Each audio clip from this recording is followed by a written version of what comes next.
نبلش. فهو عنوان محاضرتنا اليوم هي Non-Alcoholic Fatty Liver Disease. هلا أول إشي راح يكون أو حنحكيه إنه هذا العنوان خلص راح نبطل نسمع عنه، بس أنا خليته ليه؟ لأنه كل اللي حتشوفوه هلا في التكست بوكس، الريسنت ارتكلز راح تقرأوها حتى لحد الشهر الماضي.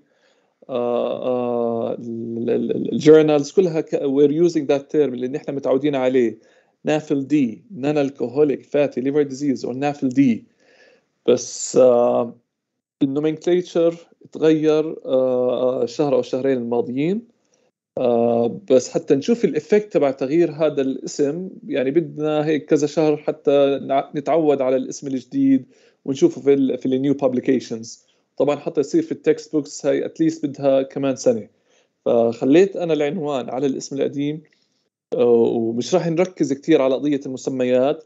هنعرف الكونسبت تبع الفاتي ليفر ديزيز أو الميتابوليك associated أو metabolic dysfunction associated steatotic liver disease، هذا اسمه الجديد. هلا بورجيكم سلايدز على المسميات الجديدة اللي راح نتعود عليها شوي شوي ونصير نستخدمها. ليه غيروا هذا الاسم؟ يعني حنشوف هلا نحن تغييرات في اسم الالكوهوليك ليفر ديزيز. تغير اسم الالكوهوليك ليفر ديزيز because we don't want to stigmatize patients who have problem with alcohol drinking. حتى زمان كنا نسمي هدول المرضى مثلا alcoholics، بطلنا نسميه alcoholics، صرنا نسميهم patients with alcohol use disorder. بطلنا نسمي alcoholic liver disease، صرنا نسميه alcohol related liver disease.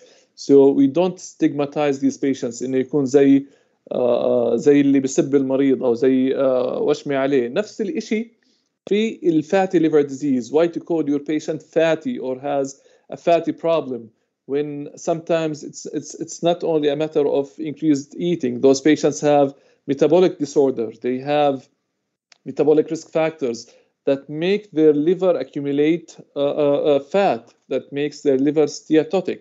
فالso الكلمة يعني الجماعة كتير حساسين كمان، كلمة الفاتي liver or fatty disease should not be used.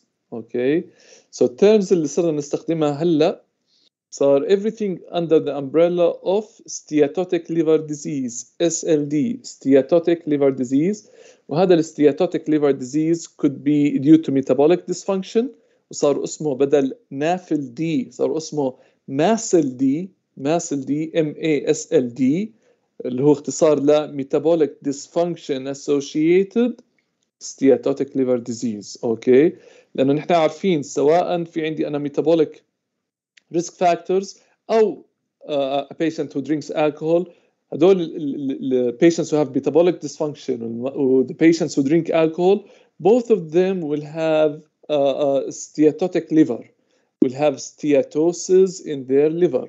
So the overall umbrella steatotic liver disease, underneath that umbrella or that term في عندي الماسل دي اللي هو metabolic dysfunction associated steatotic liver disease. اوكي، ونحن اذا بتتذكروا زمان النافل دي كان في تحتيه انتي اسمها الناش، او مش من زمان يعني بس من الشهر الماضي او شهرين، الناش نون الكحوليك ستياتوهيباتيتس. بدل الناش صار اسمه ماش metabolic dysfunction associated steatohepatitis. فبدنا نتعود على هاي التيرمز.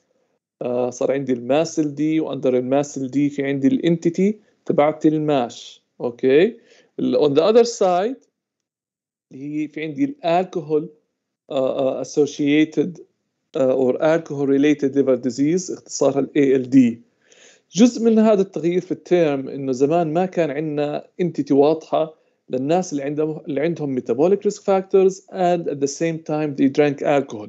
فصار في عندي هاي النيو انتيتي اسمها ميتالد لو في عندهم metabolic dysfunction مع alcohol related liver disease، فعندهم MASLD and increased alcohol intake. وهاي صار ضمنها بنطلع على كمية الالكحول the amount of alcohol that these patients drink, and if they drink between 140 to 220 grams of alcohol intake per week. طبعا 140 أكثر للفيميلز، 210 grams per week for the males. فهذا بيكون MASLD predominant لأنه يعني it's not a very heavy amount of alcohol drinking. However, the more alcohol that they drink weekly or daily, the more they have ALD predominant disease. تمام؟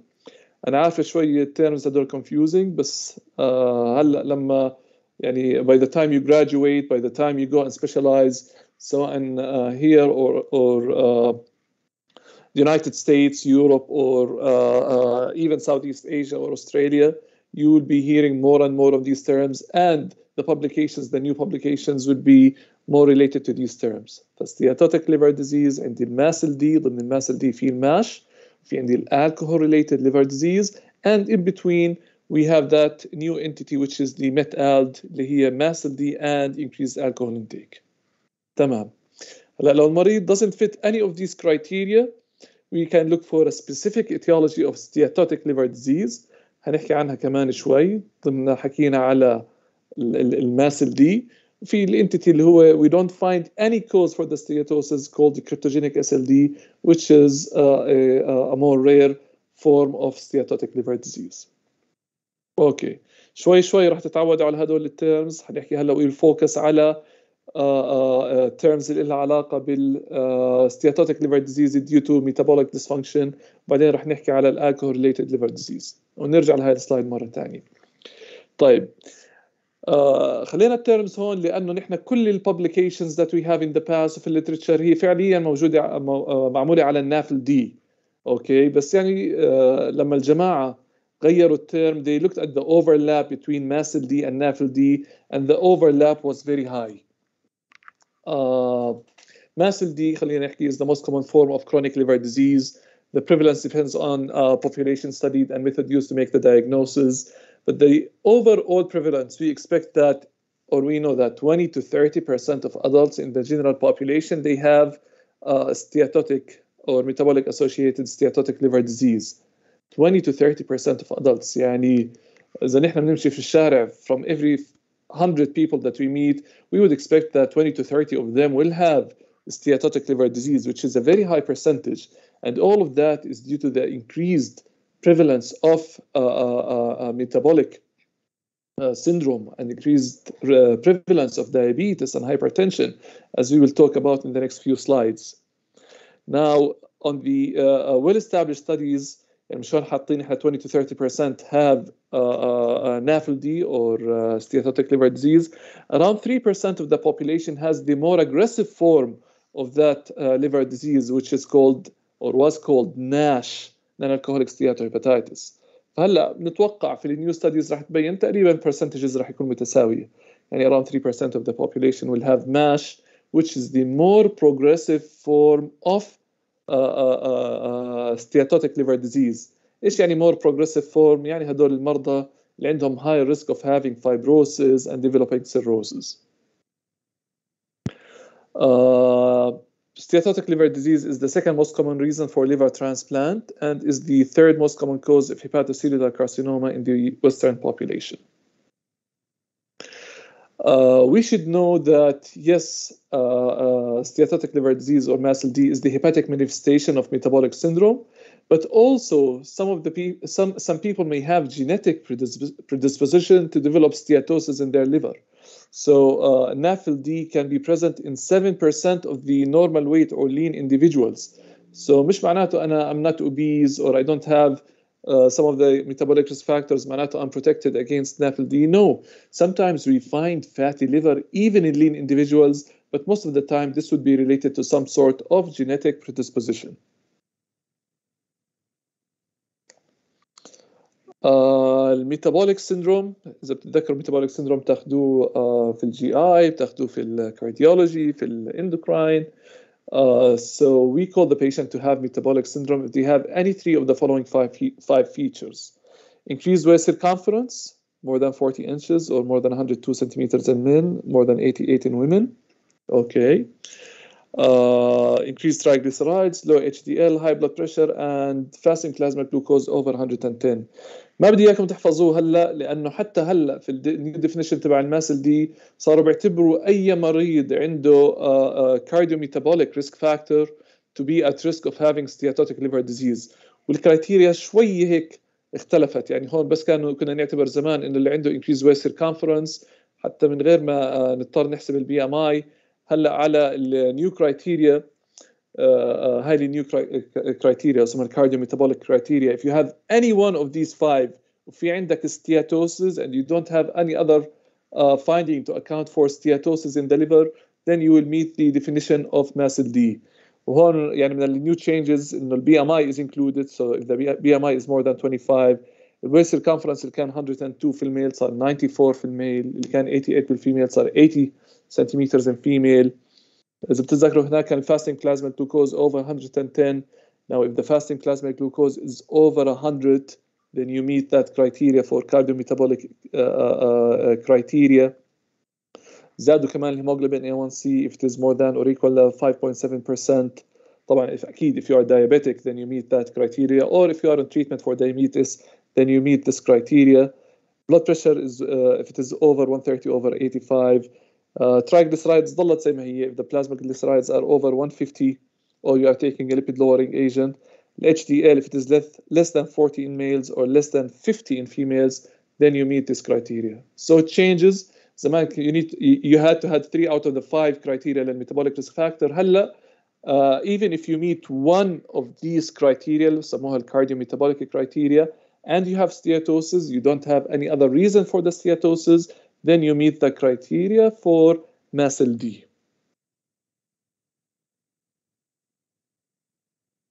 تمام. اوكي. طيب هلا ضمن الماسل دي في سبيكترم، واحدة منها اللي هي بنسميها just the presence of simple steatosis. There is only steatotic hepatocytes. There is increased triglycerides and free fatty acids in these hepatocytes. هاي it's considered the benign form of MASLD, and there is the more aggressive form اللي هي الماش where there is steatosis. ذكروا MASH اللي هي metabolic associated steatohepatitis. معناته there is steatosis and there is hepatitis. Hepatitis حكينا it's a general term that means that there is inflammation in addition to liver injury. فهاي the more progressive form. Not only there is steatosis but inflammation and liver injury. Usually that liver injury is in the form of ballooned hepatocytes. And at the end of the spectrum هدول المرضى اللي عندهم MASH إذا ضل عندهم fibrosis والfibrosis progresses, eventually they will develop cirrhosis. Cirrhosis نتذكر اللي هو عبارة عن advanced fibrosis in addition to nodular regeneration.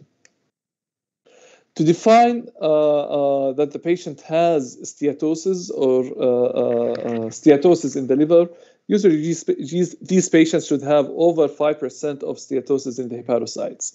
يعني أنا بساوي مثلا liver biopsy إذا في عندي over 5% of the hepatocytes have steatosis in them, then we call that patient have steatotic liver disease. And they need to have minimal alcohol use. They there are certain criteria. They need to drink less than certain amount. So we call them non-alcoholic or non-alcohol related liver disease. We look for secondary causes for steatosis. We will have more about that in an upcoming slide. But some of the medications may cause steatosis. HIV, lipodystrophy, these can cause steatosis. So we need to rule out in our patient to say that, okay, my patients have MASLD, that's due to the cardiometabolic criteria and not due to other causes. If we look at the pathogenesis of MASLD, so these patients who have these cardiometabolic criteria, they will have increased accumulation of triglycerides and free fatty acids in the hepatocytes. With these increase in the hepatocytes, they will lead to activation of some certain pathways in the liver that causes increased reactive oxygen species. ونحن عارفين هدول reactive oxygen species, they will lead to oxidative stress inside of the hepatic parenchyma, and that oxidative stress will lead to inflammation, activation of the Kupffer cells. Kupffer cells will activate the hepatic stellate cell. حدا بيعرف ايش الفانكشن تبع الهيباتيك ستيليت سيل او حتى الاسم الثاني للهيباتيك ستيليت سيل؟ كان شاطر. Deposition of fibrin. Excellent, yes, fibrogenesis and deposition of fibrin.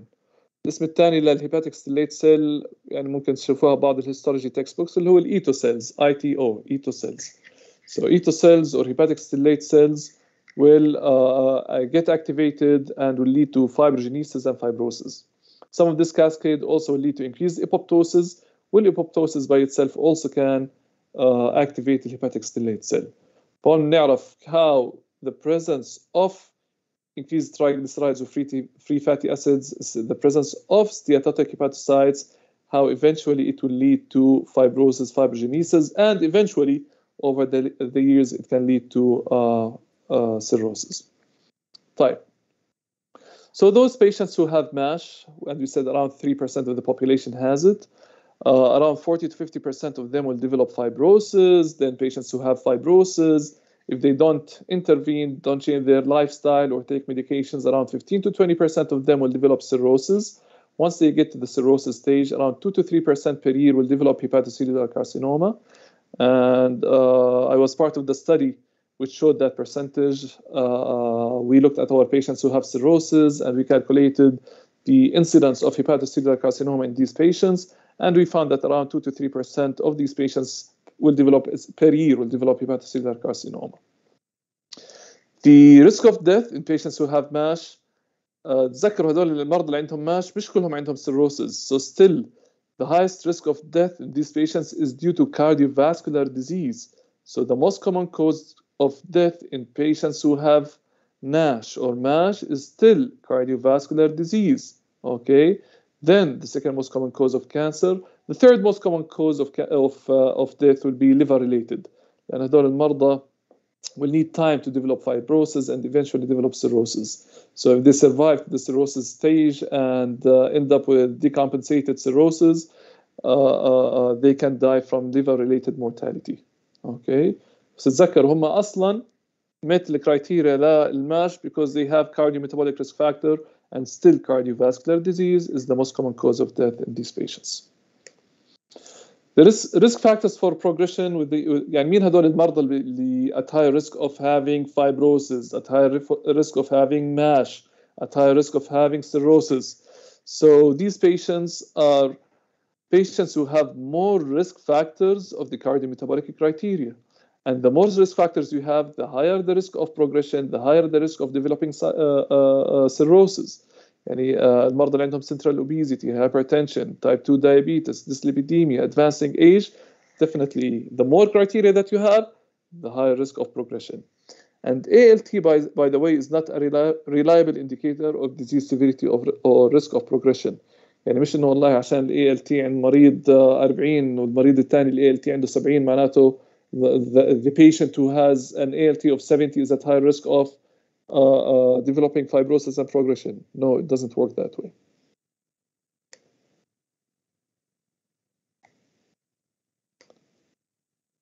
Okay, diagnosis of NAFLD or MASLD. Most of these patients are asymptomatic. So how do they get diagnosed? Usually it's an incidental finding.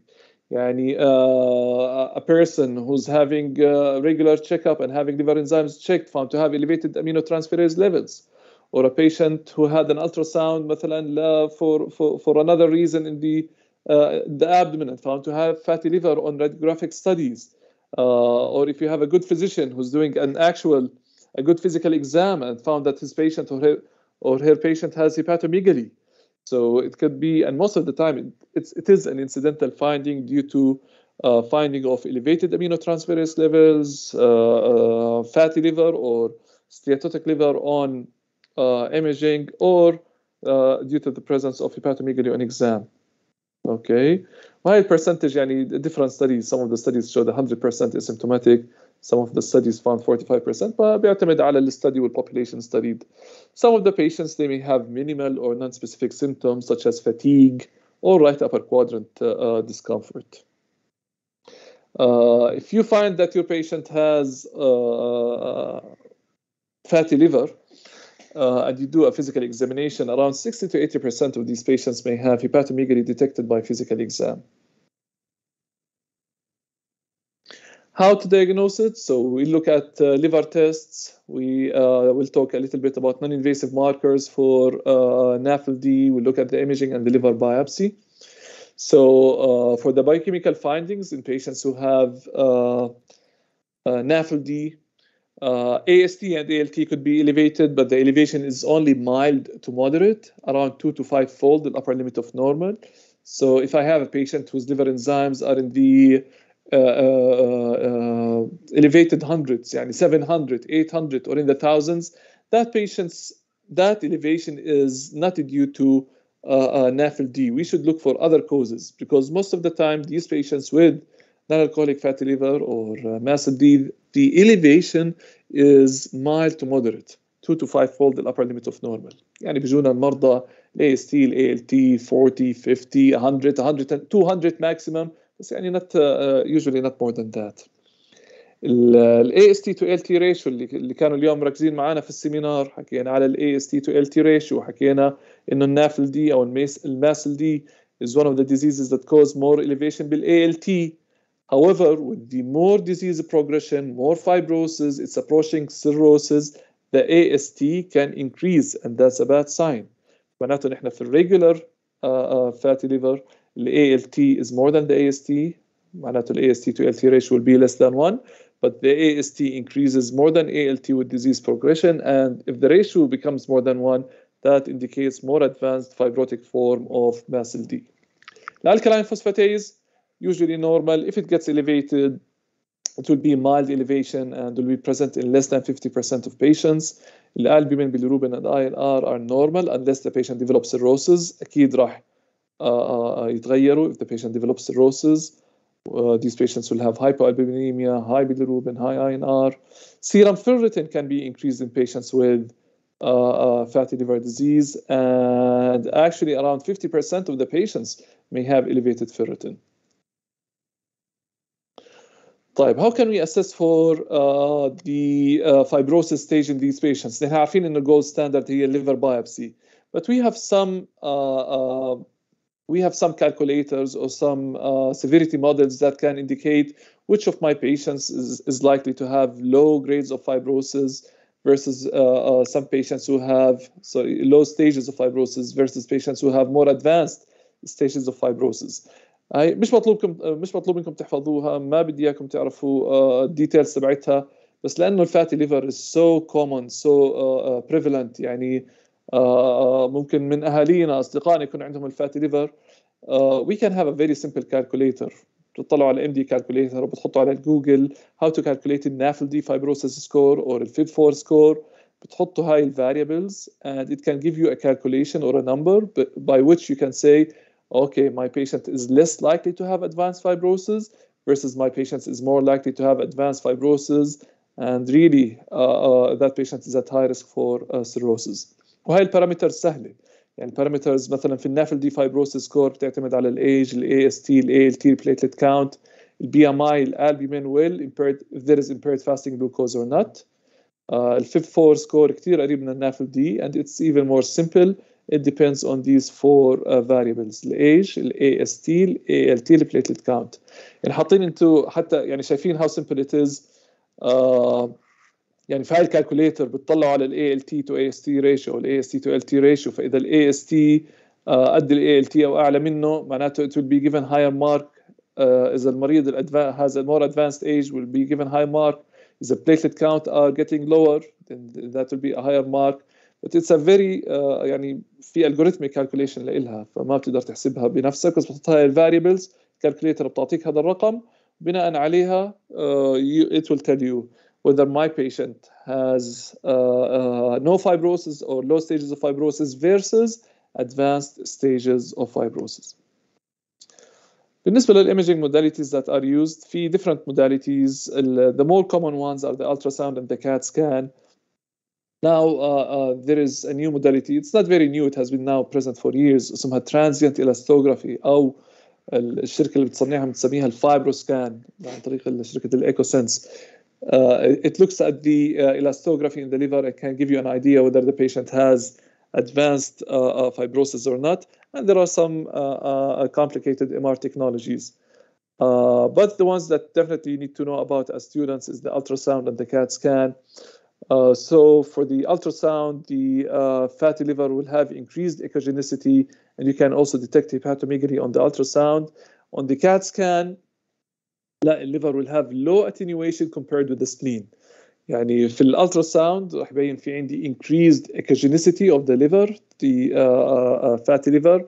بينما على السي تي سكان بيكون العكس. السي تي سكان we look at the Hounsfield units, and if you compare it to the spleen, the liver will have low attenuation compared to the spleen, indicating the presence of steatotic liver. Liver biopsy is the gold standard for diagnosis. It can assess the severity of hepatic steatosis. It can differentiate between the simple steatosis and NASH or MASH, and can stage fibrosis. فهي كلها فوائد الليفر biopsy. But you don't have to do liver biopsy on all the patients who are suspected to have steatotic liver. هلا رح نحكي عنها. The histologic criteria for MASH will remain definitely the same as NASH. Presence of steatosis more than 5% of hepatic parenchyma, presence of mixed lobular inflammation, and hepatocellular ballooning as a marker of liver injury. This is a biopsy from a normal liver. وهذا عندنا هون البورتال ترايد. مين بتذكر ايش في البورتال ترايد؟ مين شاطر في الهيستولوجي؟ البورتال فين والدكت والارتري والهيباتيك ارتري. ايوه، معناته عندي البورتال فين او الفينيول. هذا البورتال فينيول كبير والوال تبعته فيري ثين. وفي عندي الهيباتيك ارتريول، هي صغير بس has well organized endothelium. وفي عندي البايل داكتيول has cuboidal epithelium. So هذا البورتال ترايد في البورتال تراكت. So portal venule, hepatic arteriole, or bile duct. وهاي الهيباتيك parenchyma, and the hepatocytes here look normal. Okay. When we are using a special type of stain, it's called Mason trichrome stain. هاي stains the fibrous tissue. زي ما شايفين الهيباتيك parenchyma, it doesn't have any fiber in it. شوية fiber expected around the central vein. تمام. This is a patient who have simple steatosis, only presence of steatotic hepatocytes وما في inflammation. هاي الخلايا البيضاء. هاي بيضاء لأنه في fat steatosis inside of the hepatocytes, and it's pushing the nucleus into the periphery of the cell. Simple steatosis كمان normal hepatocytes مع steatotic hepatocytes here. This is a patient who have steatohepatitis. So there is steatosis and there is inflammation in the hepatic parenchyma. So steatosis plus inflammation, and this is why it's called the steatohepatitis. Again, steatosis, inflammation. في عندي هون ballooned hepatocytes. Ballooned hepatocytes يعني هذا classical example of a ballooned hepatocyte. فهي عبارة عن hepatocyte undergoing apoptosis. بصير عندي swelling of the hepatocyte, disruption للcytoskeleton.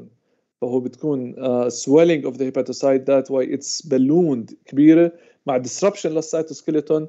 So it looks like this. And definitely it's a marker of liver injury. بالنسبة للpattern of fibrosis في الناش أو الماش بيكون معظم الفibrosis or starts around the central vein and then goes into the hepatic parenchyma in a chicken wire appearance. Okay, so it's centrilobular fibrosis. وباين هون الفibrosis by using the special type of stain. When to perform liver biopsy, usually if I suspect more advanced stages of fibrosis, then we can do a liver biopsy. And as we said earlier, the more features of metabolic syndrome, the higher the risk of having more advanced fibrosis. Maybe the most important one is really the presence of diabetes. So to summarize, for the evaluation of suspected MASLD, we need to exclude significant alcohol consumption, so no more than 1 to 2 drinks per day. Exclude secondary causes of fatty liver. إذا بتتذكروا في الدايجرام حطينا إنه في ضمن الرينج of steatotic liver disease there was an entity due to secondary causes زي medications. Some of the medications may cause steatosis in the liver like steroids, amiodarone, methotrexate, calcium channel blocker, tamoxifen. Patients who have altered the nutritional states may have steatosis in their liver. Patients who have rapid weight loss or are on TPN or have intestinal bypass surgery, they can develop steatosis. Some metabolic or genetic diseases may cause steatosis. Classical example is Wilson disease. So if, for example, I have a patient in their late teens, early 20s, they don't have metabolic criteria, and I do the patient presents with abnormal liver enzymes, I do an ultrasound, and I find that there is steatosis in the liver, then I need definitely to rule out Wilson disease as the cause of steatosis. So that's an important differential. Patients who have lipodystrophy also can have steatosis. Other miscellaneous causes, HIV, IBD, bacterial overgrowth. Patients who have abnormal liver enzymes, in addition to we need to rule out other causes of abnormal liver enzymes, such as viral hepatitis, autoimmune hepatitis, hemochromatosis.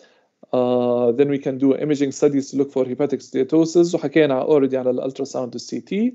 Some of the patients we may end up doing liver biopsy, especially if I'm suspecting the more advanced form of steatosis.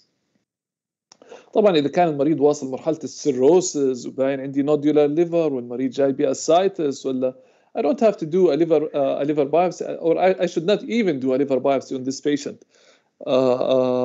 لأنه the patient who have cirrhosis, they are at high risk of bleeding and have complications from the liver biopsy itself.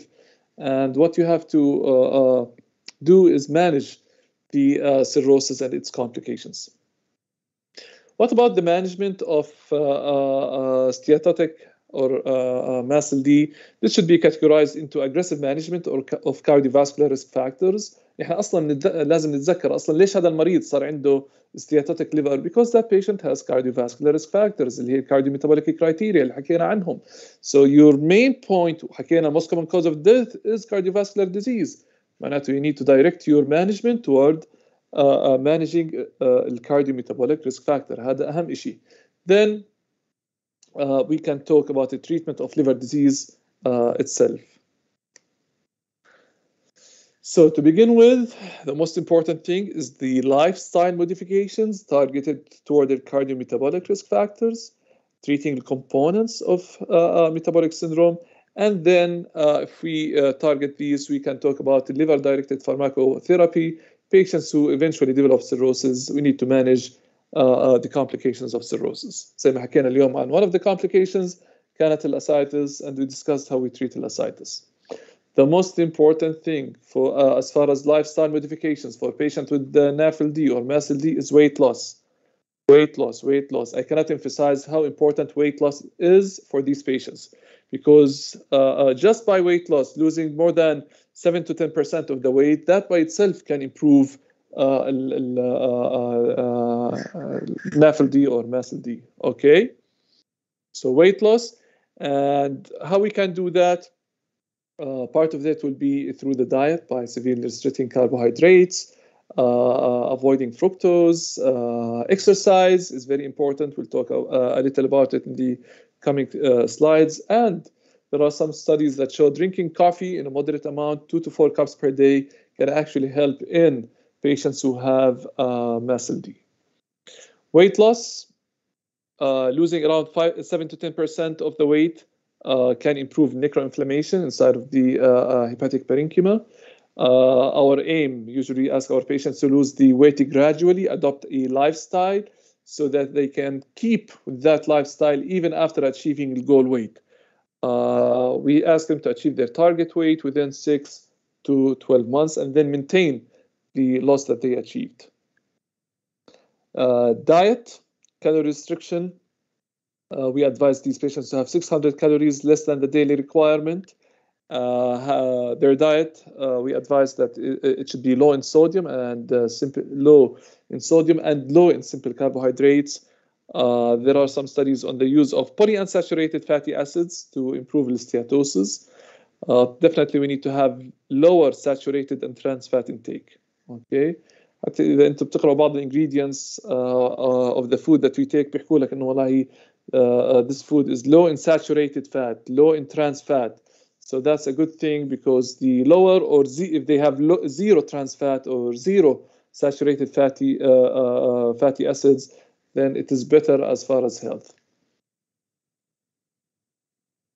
Coffee consumption, زي ما حكينا 2 to 3 cups of coffee per day can be good for patients with MASLD, and also can decrease the incidence of hepatocellular carcinoma. Exercise is definitely advisable. It definitely helps with weight loss, and even exercise, even if you don't achieve weight loss but you exercise, this also can help with fatty liver. Our advice will be 5 to 7 sessions per week of moderate to vigorous exercise, with each session lasting for 30 to 45 minutes. Pharmacotherapy for NASH or MASH. Pioglitazone, which is a thiazolidinedione, واحد من medications that are used in diabetes, can improve NASH and can be considered for patients with NASH and type 2 diabetes. For patients who are non-diabetic, non-cirrhotic, we can advise vitamin E. بس مش انه والله اي مريض عنده fatty liver معناته على طول ياخذ الفيتامين E.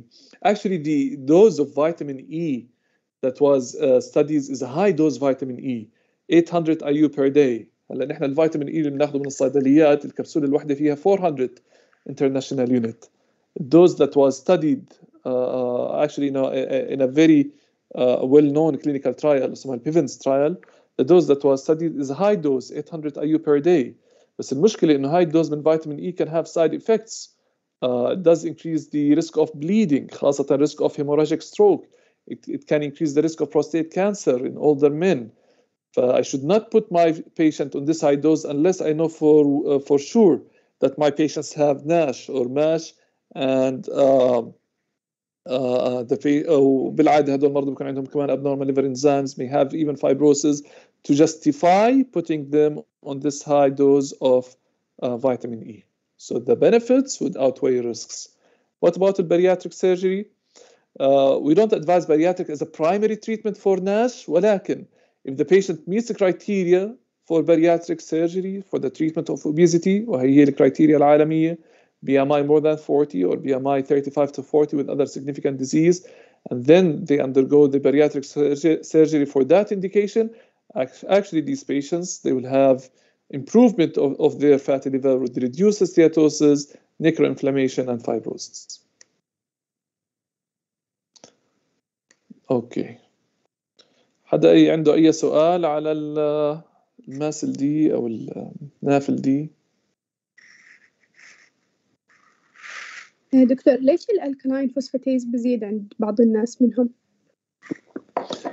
الألكالاين فوسفاتيز يعني بزيد عند بعض الناس، وإذا زاد بيكون زيادته خفيفة.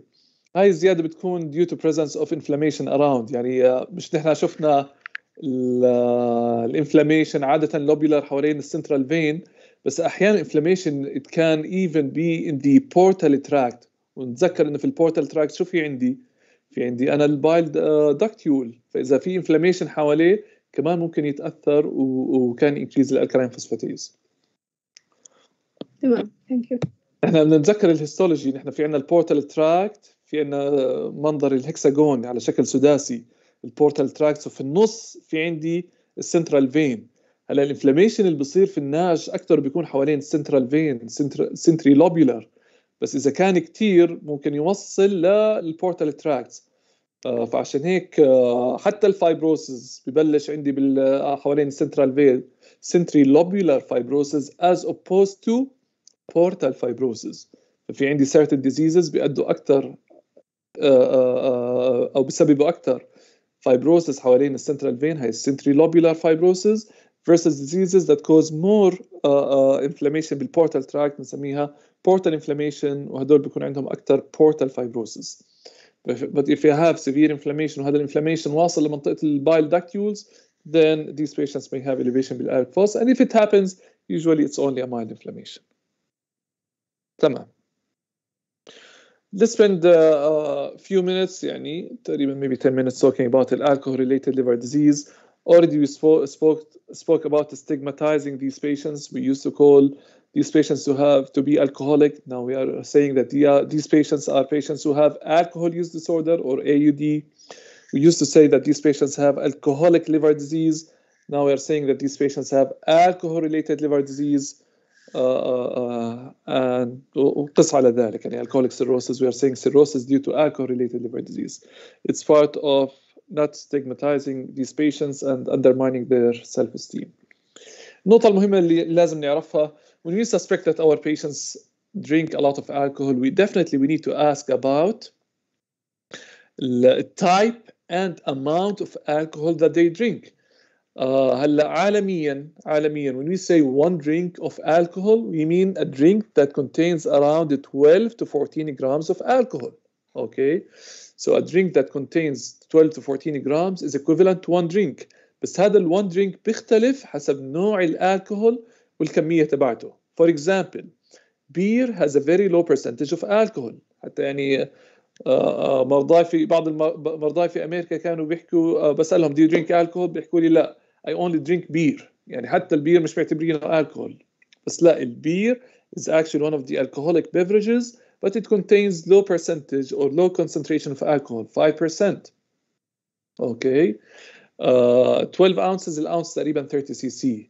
12 ounces of regular beer is equivalent to one drink. يعني بدك تضرب هون 12 في 30 بعدين تضربها ب 5% بيطلع تقريبا 14 grams of alcohol. Liquor, for example, has 7% of alcohol, so less amount of liquor is equivalent to one drink. Wine has 12% alcohol, so 5 ounces of wine is equivalent to one drink. There are some types of alcohol that contain very high percentage. هاي بسموها الهارد liquor. الويسكي, الجين, الرام, الفودكا, التكيلا. All of these has high percentage, may reach up to 40% alcohol. So you only need a very small amount to be equivalent to one drink of alcohol. وهاي السلايد عالمية. ورجوك different types of alcohol, percentage of it, and how much of it is equivalent to one drink. What's considered a low risk of drinking? يعني في certain societies, يعني هاي واحدة من societies معروفة ال NIAAA, National Institute of Alcohol Abuse and Alcoholism, where they define the patients who have low risk for developing alcohol use disorder. For women, low risk drinking is defined as no more than 3 drinks on any single day and no more than 7 drinks per week. Okay, but for males, to be considered to have low risk of drinking, no more than 4 drinks on any single day and no more than 14 drinks per week. Okay, بنسميها 3 or 7 rule for women or 4 or 14 rule for men. Men, because their metabolism for alcohol is more efficient, the activity of that acetaldehyde dehydrogenase is more efficient, so they can metabolize the alcohol more efficiently and have less risk of injury with the same amount of alcohol that a woman drink. Okay. الهدف من هاي السلايد إنه showing the more alcohol that you drink, the higher the risk of having liver injury and developing cirrhosis. For example, if your alcohol consumption is more than 120 grams per day, those patients will be at very high risk of developing cirrhosis. Histopathological progression of alcohol-related liver disease. If you have a patient who has a chronic alcohol abuse, 90 to 95% of these patients will develop steatosis. Out of these patients, around 20 to 40% will have fibrosis. Those patients who have fibrosis, around 20% of them eventually will develop cirrhosis. And those patients who have cirrhosis, they are at high risk of having hepatocellular carcinoma. بنشوف نحن risk of developing HCC in cirrhosis due to alcohol is more than the risk of those patients who have مثلا cirrhosis due to non-alcoholic liver disease. يعني إذا بتتذكروا قد إيه كان risk of developing HCC in patients with non-alcoholic fatty liver disease إذا كان عندهم cirrhosis 2 to 3% per year. بينما المرضى who have cirrhosis secondary to alcohol, the risk is higher. It's around 3 to 10% per year of developing HCC. الهيستوباثولوجيكال features of alcoholic hepatitis كمان هدول المرضى بيكون عندهم steatosis, بيكون عندهم inflammation, balloon hepatocytes. Sometimes they can have what we call Mallory bodies or Mallory Dink bodies. Also is one of the characteristics of alcoholic steatohepatitis, even though it also can be present in patients with non-alcoholic steatohepatitis. Diagnosing these patients, طبعا we need to take a very good history of these patients. حكينا for how long have you been drinking, the amount that they have been drinking, the type of the drink, so we can calculate how many grams per day or per week that our patients drink. بالنسبة كيف نفرق بين إنه والله المريض عنده steatohepatitis أو عنده steatosis, is it more of alcohol related versus non-alcoholic related disease? نطلع يعني there are some things that can help us. For example, if my patient has high MCV and the patient has low BMI and the AST is more than ALT, then I can think, okay, probably that patient is drinking more alcohol. بينما إذا my patient is obese with normal MCV and the ALT is more than AST, then it favors NASH as a diagnosis and a cause of that steatotic liver.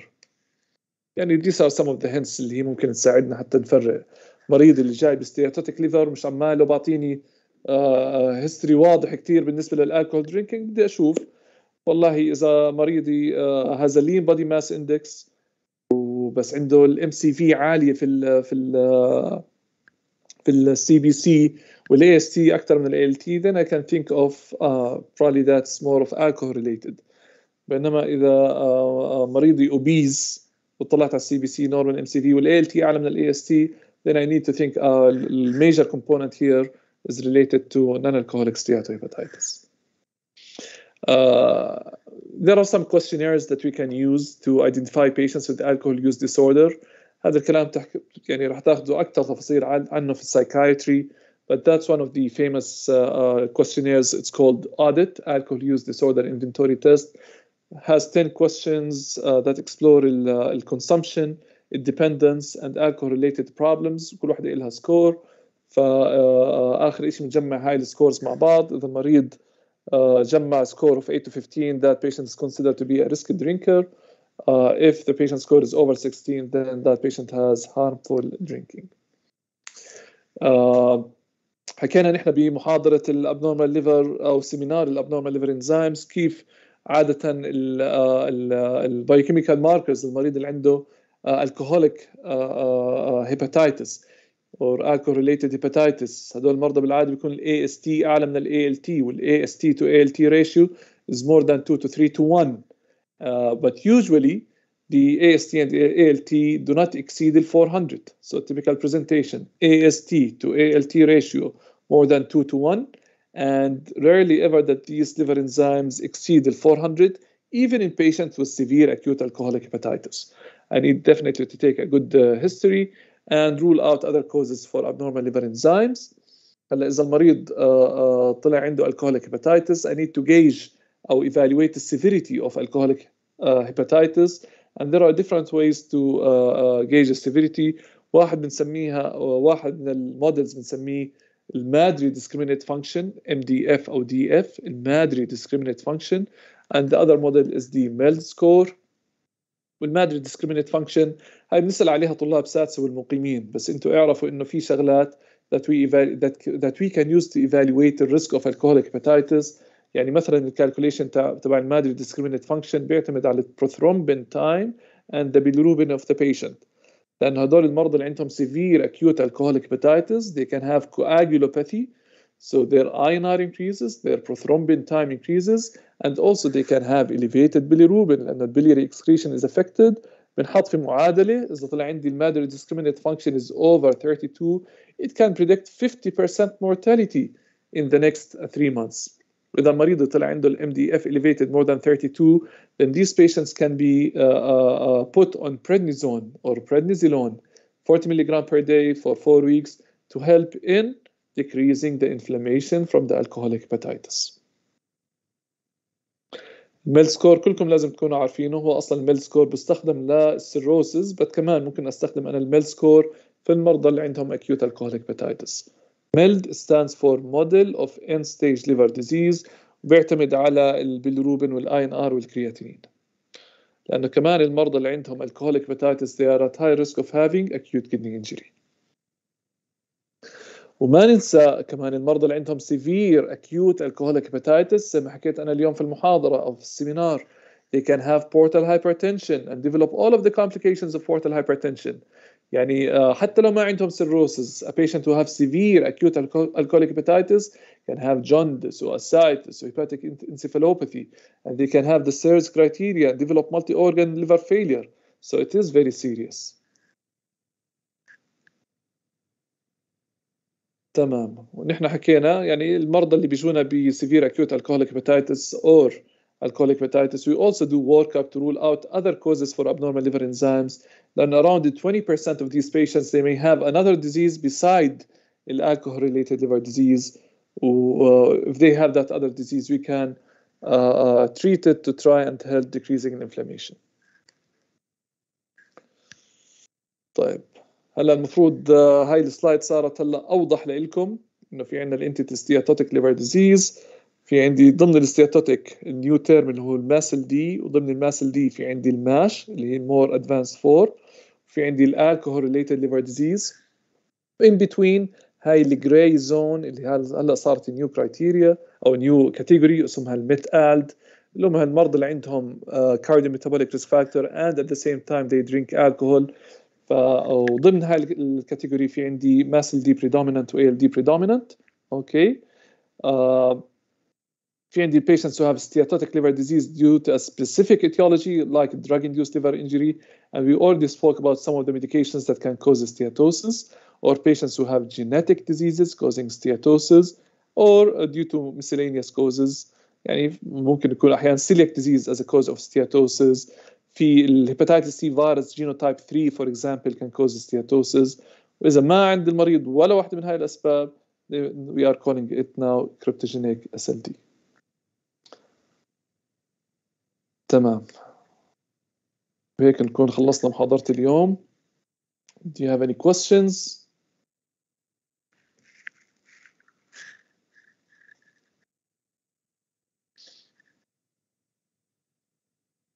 ما في ولا سؤال؟ شكرا يا زيد على الثامز اب. تمام، يلا يعطيكم العافية.